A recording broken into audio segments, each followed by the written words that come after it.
Good evening. This is the first of Kusamura Bonsai Club's Zoom remote meetings. I'm going to speak tonight about oaks for bonsai, a brief introduction.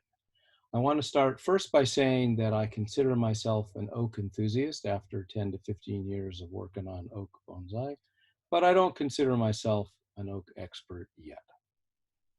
My goal tonight is to give a brief overview of oaks as trees in nature and as bonsai, show some photos of the leaves and bark of different kinds of oak trees, show some representative oak bonsai that I have, and to inspire you all to appreciate oaks as bonsai. I want to repeat for you something that Tosh said to me way back in 1990, and that is, grow an oak bonsai and grow old together. I'd like to start first by giving a brief introduction of oak trees, a little bit of an overview of them. So first of all, oaks belong to the beech family, which is something that most people don't actually remember because to our eyes, beeches and oaks don't really look very similar, but in fact, they are members, cousins of the same family. There is a major division in the oak tree world, red oaks versus white oaks. And this is actually a whole lot more than just wood color. We'll talk about this in a little more detail later. The organization of the oak family is very messy, but it's really interesting and really fun. We'll get to that in a little bit later. Oaks turn out to be very well adapted to survival across several diverse environments.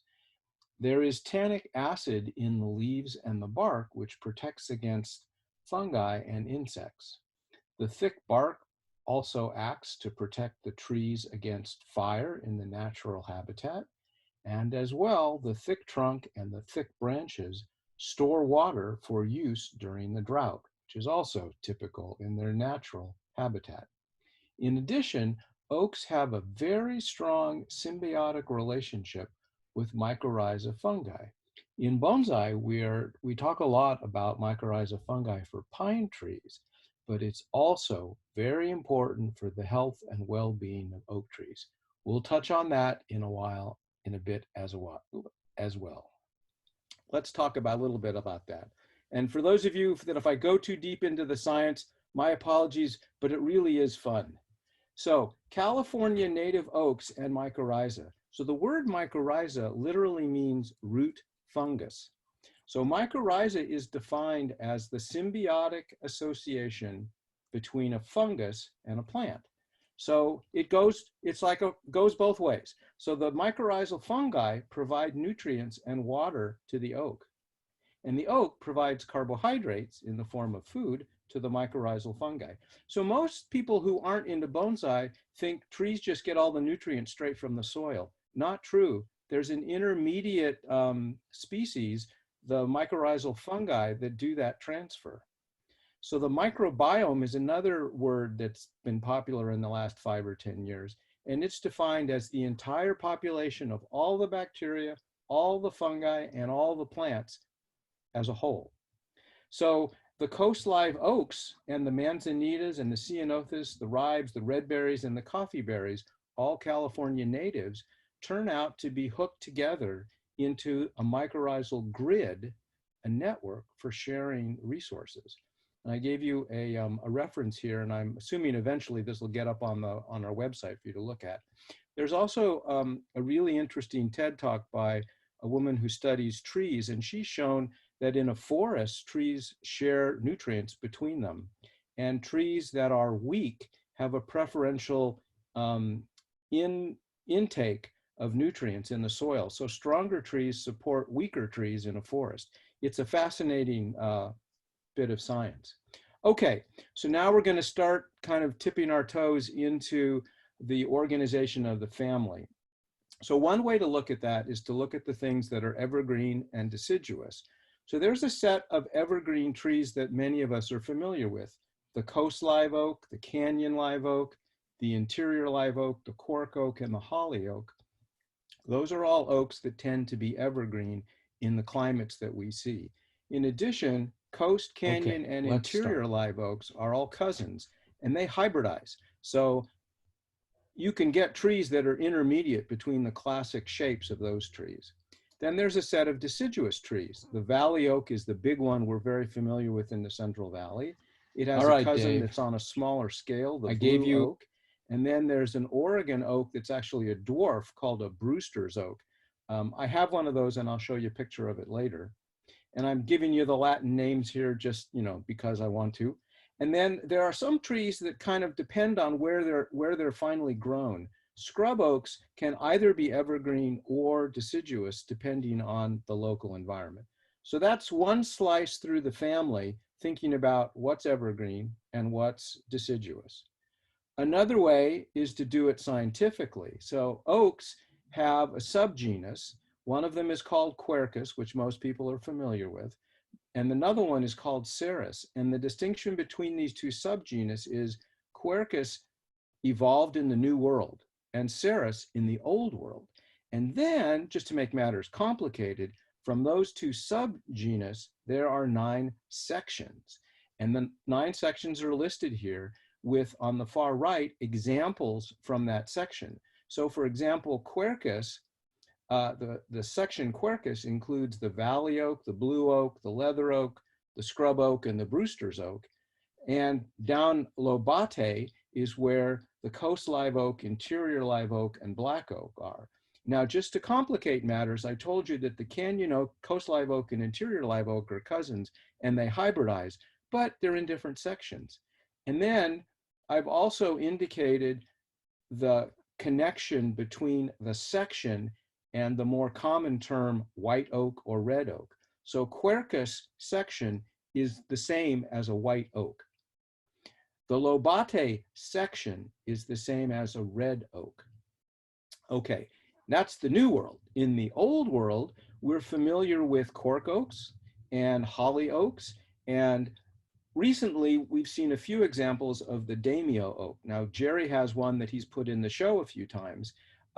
So that is the scientific organization of the oak family. Complicated, messy, but fun. Okay, so now let's have a few fun oak tree facts. So there are over 600 species of oak trees. They first appeared on Earth over 65 million years ago. A mature oak tree can reach 150 feet across. That's a lot of wood. Oak trees can live up to 1,000 years.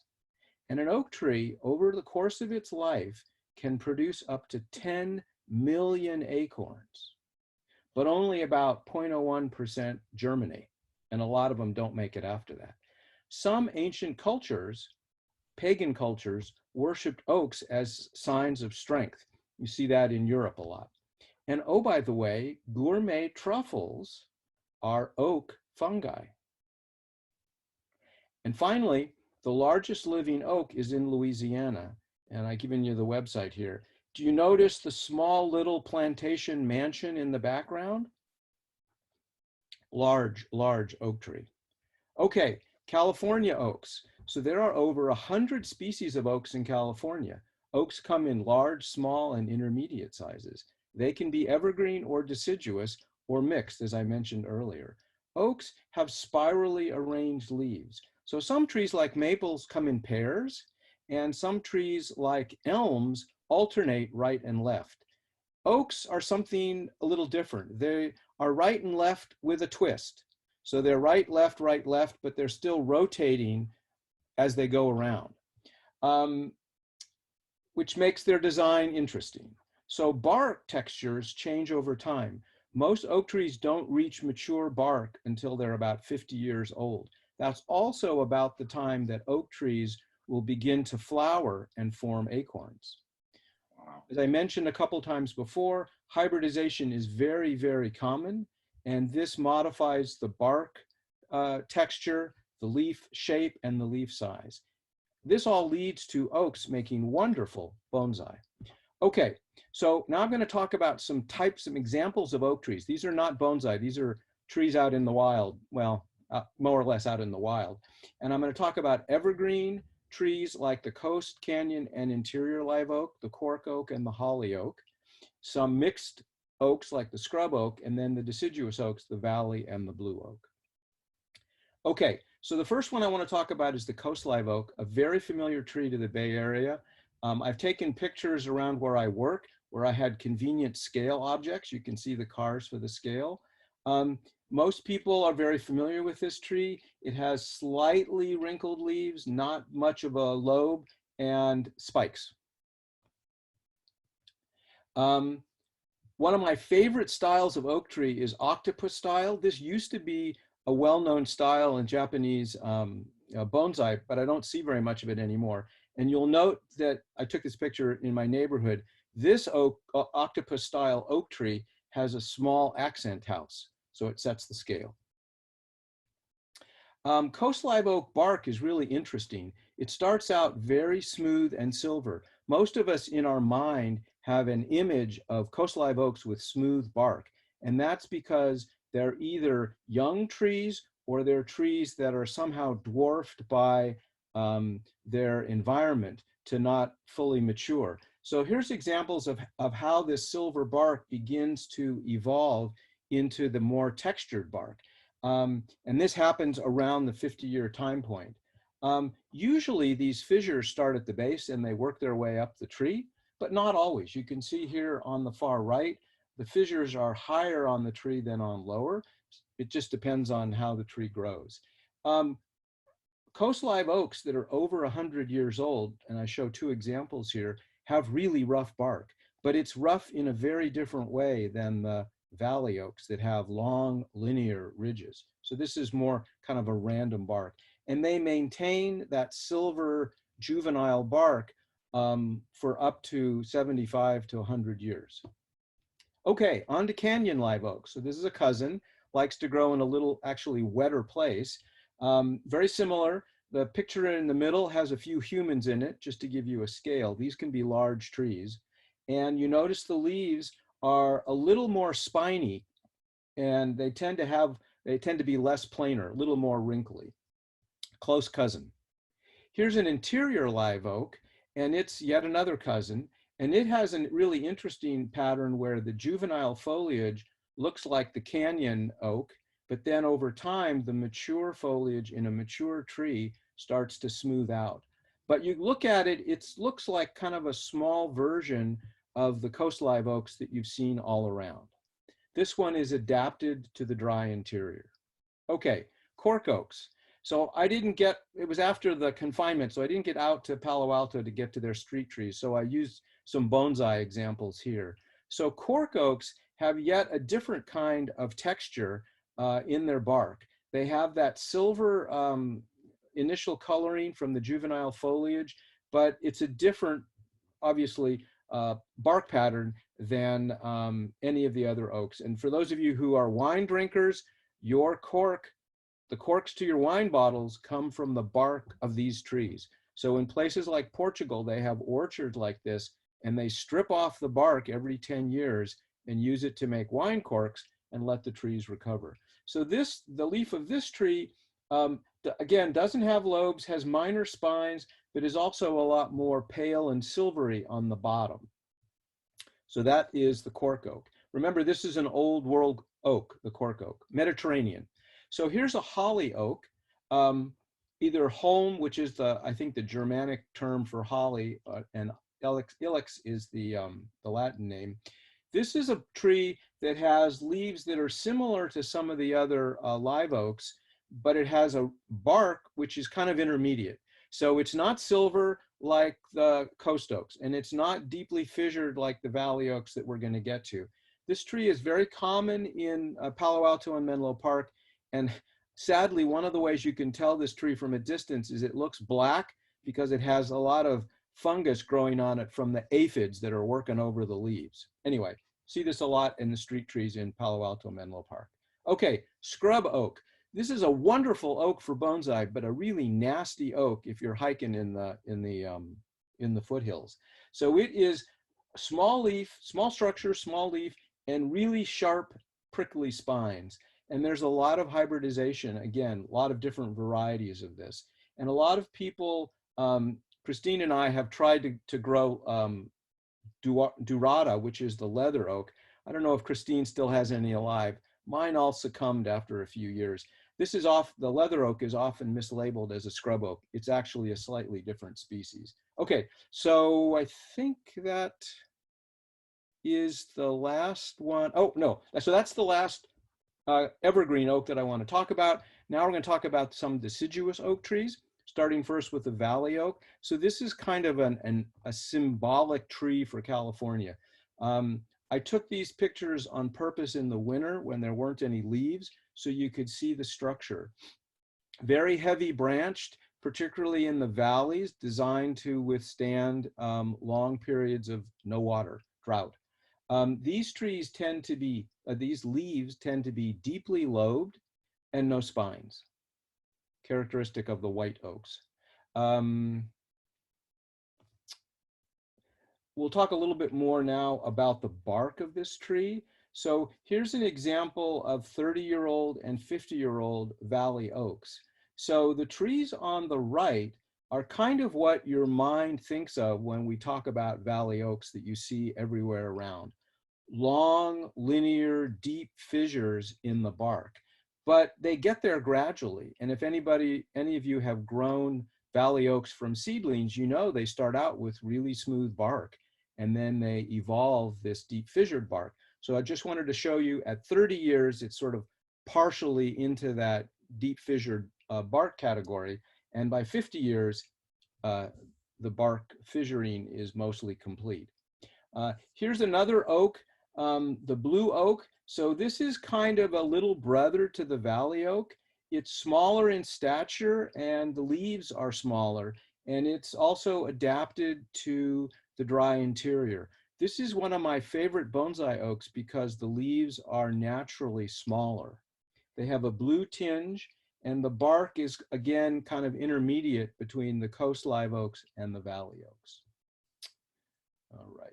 Okay, so that's the tour of oak trees, their bark, their leaves, how they kind of all play together.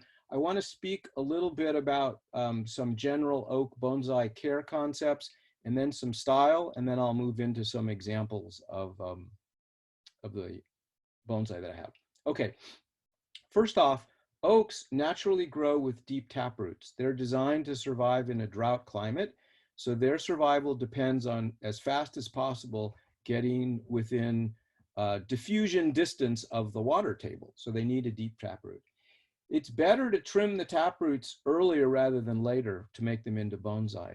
When I have generated oak trees from acorns, I adopted the technique that Kathy Shaner and Lonnie brought back from Japan about cutting the taproots on seedlings of pine trees. So I cut the taproots on these newly sprouted oak trees after about 2 months. And so they sit and they sulk for a month, but then they pick up and grow, and then they start growing lateral roots. And this is perfect for making a bonsai down the road. Then you don't have coiled roots at the bottom of your pot. So in general, oaks are more sensitive to root disturbance than most other trees. You have to be really careful when you collect them. I think people would agree that once they're established in a bonsai pot, they're much easier to transplant, but you still want to use caution. I've had a situation where I've moved trees from one pot to another and done minor root work, and the trees sulked, just kind of sat for a couple months before they decided, you know, they were going to participate in the rest of the bonsai activity.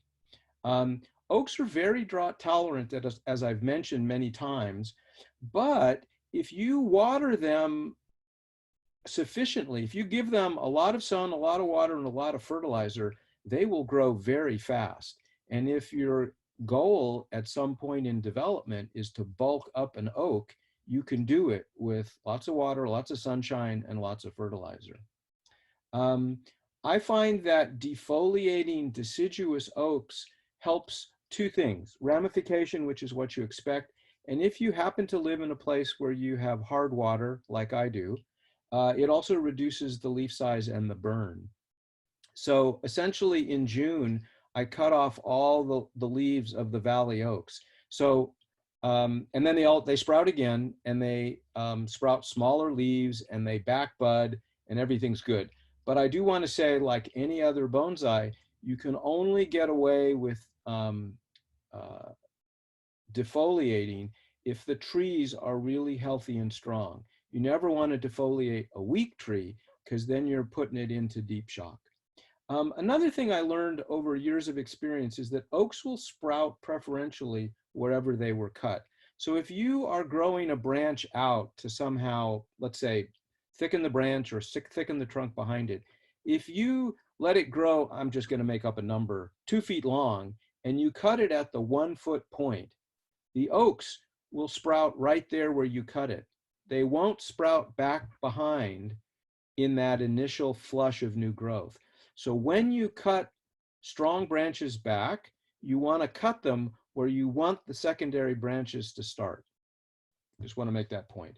On the other hand, if you are trying to thicken the branch, you can have a 2-foot branch you cut back to 1 foot, and then you'll get a whole bunch of branches at the 1-foot area. You let them grow 2 feet and then come back and cut it to 2 or 3 inches, whatever the right scale is. Anyway, the message here is wherever you cut is where they'll sprout. So keep that in mind. In general, I think it's better not to water the leaves of oak trees. Where I can, I use drip irrigation, but it's not always possible.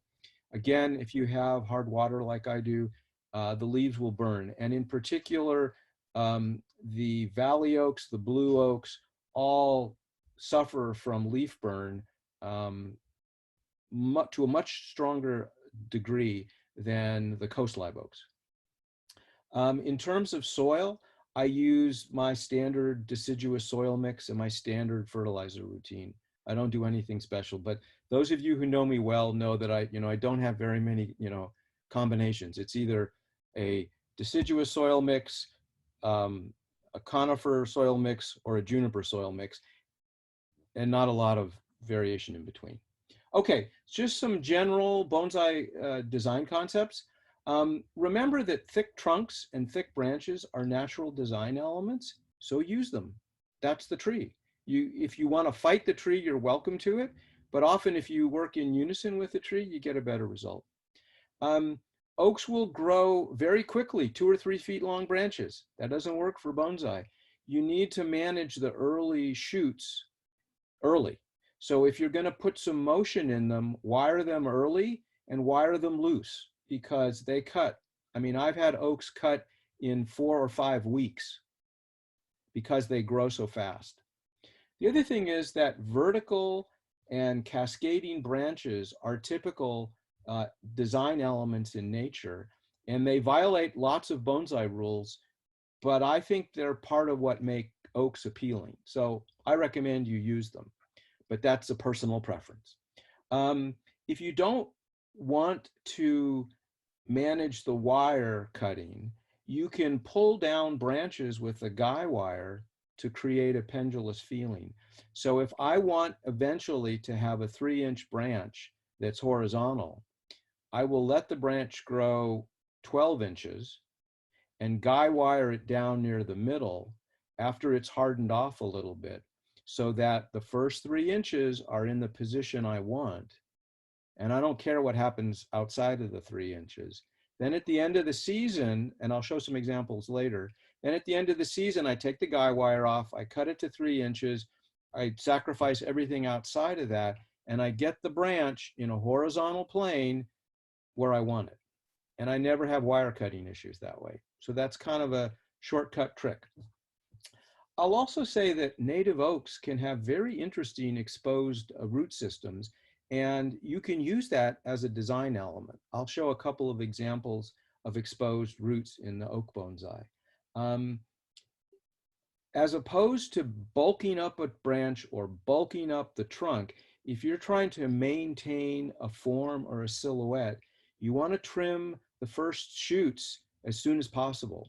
And I typically trim them to 3 or 4 leaves when the whole thing is 2 inches long. I go in with really sharp scissor and I choose the last leaf to be pointed in the direction that I want the branch to go. So a tree that alternates the leaves, you can steer the branches by trimming the young shoot to the last leaf pointed in the direction you want it to change. And you can alternate that direction, and that way you can get side to side as well as up and down movement by trimming. So typically, but not always, evergreen oaks are planted in unglazed pots like conifers. And typically, but not always, deciduous oaks are often planted in glazed pots. I like unglazed pots as much as possible because I think it lets the oaks breathe better and it keeps them closer to their natural habitat of a fairly dry soil environment. But, you know, like I say, when people say about soil or watering, it's you have to have a holistic view here, right? It's how much sun, how much wind, how much water, how much uh, organic material in the soil mix, the height of the pot, the shade, on and on and on. But in general, I think that you need to keep oaks on the slightly dry side. Okay, so those are my cultivation and design concepts. We can talk more in detail later. I'm going to now go through some examples of my oak bonsai. I've chosen trees to illustrate species. I would say none of these trees are masterpieces and none of them are close to being really, really mature. The intent here is to show a variety of types. So each of you might be able to identify and find an oak you fall in love with, and then you can be hooked. Okay, so I'll talk about some evergreen bonsai oaks, coast canyon oaks, a cork oak and a holly oak, and then deciduous ones, valley blue Brewsters, which I have mentioned before is a dwarf Oregon white oak, and then some scrub oak. Okay, so here's the first picture. All of my pictures will have this format. A picture on the right, bunch of notes on the left. So after I put all these pictures together, I was surprised that in a picture format like this, it's really hard to tell the scale of these trees. And maybe after all, that's kind of what we're after in bonsai. So you look at this tree, how big is it? Well, the pot is 25 inches in diameter. So you can get a sense of scale. The boards are 2x6s and the concrete blocks are like 8 inches on this side.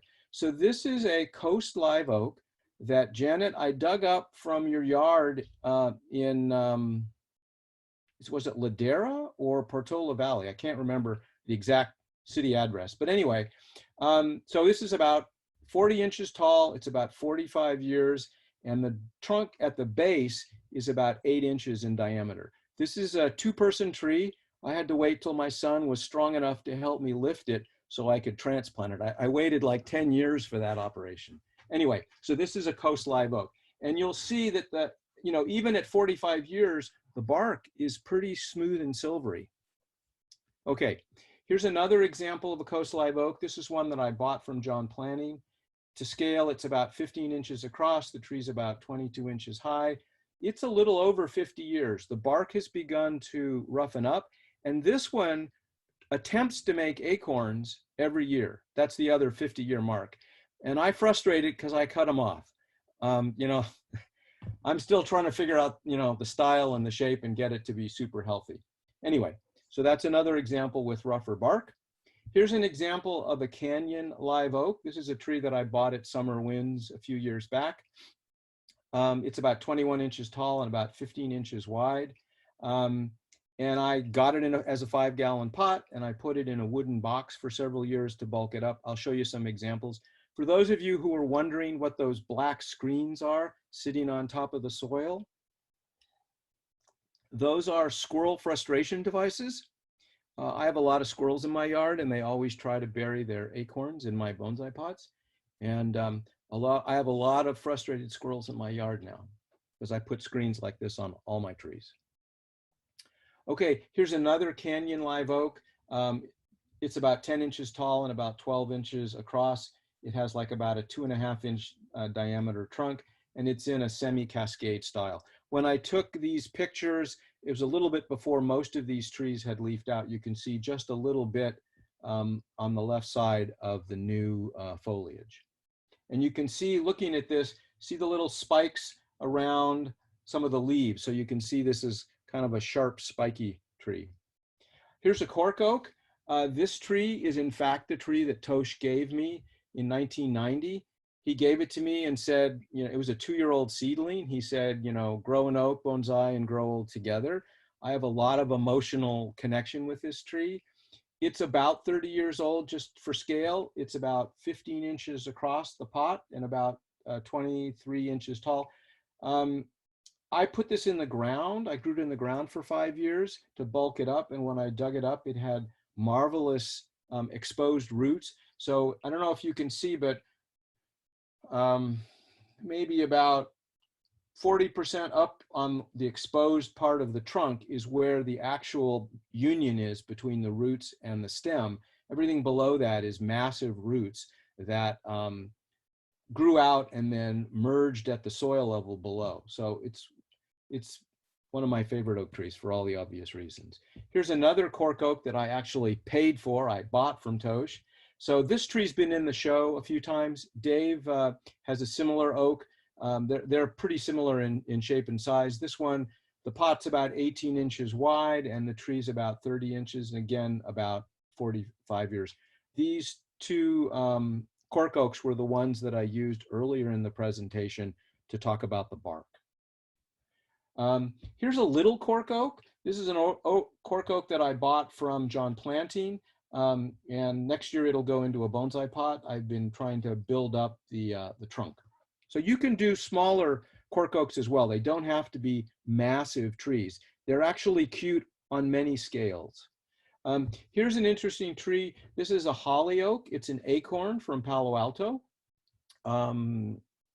Let's see now, San Antonio and El Camino, actually. I'm growing it. I don't know if I'll ever make bonsai out of it, if I'll live long enough, but anyway, it's growing. One of the things that's interesting, so this is a tree where I cut the taproot at the 2-month post-germination point, so it has lots of lateral roots. And one thing that's interesting about this particular oak is it has very light white colored foliage as it comes out. A lot of oaks come out pink. This one comes out white. This is the one that I referred to earlier as being a common street tree. And Dave, I think this is the same tree that you have in front of your house, of course, at a smaller scale. Okay, valley oak. So these are the deciduous trees. This is a tree that I bought 3 or 4 years ago at the show from Sean. And it's interesting again about the scale. So this tree is actually a couple inches in diameter, but it's in a pot that's too big for it right now. But that's by intent, because I want this tree to grow up and grow out, and then it'll eventually fill this pot. And you see, as a valley oak, it's already beginning to show rough bark, but it doesn't have the longitudinal fissures yet. So this is the intermediate state between a smooth bark and the final fissured bark. And I hope to live long enough to see that. Here's another valley oak. Now it's interesting, you sort of go back and forth between these two. These trees seem like they're the same size, but they aren't. This one's 15 inches. The smaller one is a little smaller and it's a lot thinner, right? So I intended to try and design a small scale valley oak. And this is an example where defoliating the leaves is really key to making it work as a bonsai. You know, the first shoot of leaves can be like 2 or 3 inches long and it just looks like a green blob. But by the second sprout of leaves, then it's all in scale and it's a more homogeneous tree. This was a straight seedling that as soon as I got it, I wired it for the curve and then let it bulk up. Okay, here's an example of how I like to bulk up trees. This is one of my 18-inch by 18-inch by 6-inch redwood boxes. I use them for all kinds of things. And what I do is I put stainless steel screws all the way around it, and I use that to tie down the guy wires. So this is an example of a tree that I bought in a 5-gallon pot. I put it in the ground for 5 years to bulk up the trunk. And then I cut all the branches off, put it in this box, and second stage, build out the branches. Now, it's a little hard to see in this picture, but I am using guy wires to pull the branches that naturally want to grow upward into graceful horizontal planes. So I've circled where the little plastic tubing is that's going around the branch that I'm pulling down to cushion the wire so it doesn't cut the branch there. So I have a piece of copper wire and at one end I've threaded into a small piece of plastic tubing, make a loop, tie it down, and then pull that branch down to one of these stainless steel screws. And that can make these branches get into the horizontal plane. So it takes 5 to 10 years of this pulling down, but what you'll get when you finish is layers and layers of these horizontal branches. And the trick is let them grow out, pull them down, and then cut them back to the length you want. It's just a simple technique. Okay, blue oaks. So I like blue oaks. They're kind of like small versions of the valley oaks. So there's a funny story about this tree. First of all, summer winds. The pot is 12 inches, the tree 17 inches. I made friends with Judy, the person in the Palo Alto Summer Winds who does their native plants. One day, and I bought a bunch of trees from her, and all the canyon oaks that I told you about, I bought from her. And then one day I got a text message on my phone, and it said, I had to throw out a blue oak. It looked like it was dead, but it might have interesting roots. It's in the compost bin. You should rescue it. So I rescued it, and it was like, like a 4 or 5 foot tree. And I cut it down, and it had these beautiful exposed roots. So it's a long way from being a classic bonsai, but I'm just enthralled by the dancing roots. So we're working on it. You can also see on this tree, if you look carefully, there are wires pulling down the branches. Here, I'm using the many tie points from the exposed roots as the anchor points for pulling these branches down, right? Okay. Here's another blue oak, similar kind of style going on with exposed roots. Okay, Brewster's oak. So I found a really interesting native plant store in San Francisco off Cesar Chavez. It's kind of like out in the bay. It's called Bay Natives. And I found there a Brewster's oak, which is a dwarf Oregon white oak. And what's really fabulous about it is it has these teeny tiny leaves that are deeply lobed. And this one had marvelous exposed roots. So I'm just working on it. I think I've had it for like 2 years. When I took this picture, the branch on the left was not cooperating. It hadn't budded out yet, but it will, because they're green, they're coming. It's a cute little oak. Scrub oaks. So this is another one from Summer Winds. For scale, the pot is 10 inches wide. The tree's about 12 inches tall. These leaves tend to be about the size of your thumbnail. So scrub oaks make it easier for the scale of oak bonsai to work. This one has a really interesting twisted trunk and then some exposed roots. Another scrub oak that I bought from John Planting is a kind of a semi-cascade or windblown, however you like. This one is about 8 inches tall, and the pot is about 8 inches across. And this is an example of a scrub oak that goes deciduous every year for whatever reason. Okay, that's my presentation. I hope that I've inspired you to think about oak trees as bonsai, and that you too might grow an oak bonsai and grow old with it.